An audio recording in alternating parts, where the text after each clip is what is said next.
Farishta haykali. Bir oila aylangani shaharga ketishadi. Farzandlarini har doim topshiradigan enagaga topshirib ketishadi.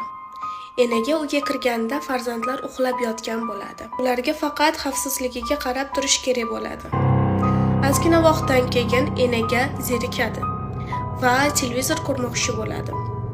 Lekin televizor faqat ota-onasining xonasida bo'ladi. Enaga bolalarni ota-onasiga qo'ng'iroq qilib, "Iltimos, xonangizda televizor ko'rib o'tirsam bo'ladimi? Bolalar uxlayapti, zerikib ketdim" deydi. "Ha" deb javob berishadi.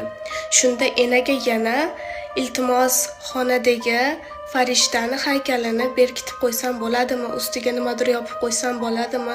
Qo'rqib ketyapman" deb aytadi. Shunda bolalarning otasi tez telefonni olib, "Bolalarni olib, tezroq uydan chiqib ketinglar. Uyda hech qanaqa farishta haykali yo'q" deb aytadi va politsiyaga qo'ng'iroq qilganini aytadi. Ota-ona va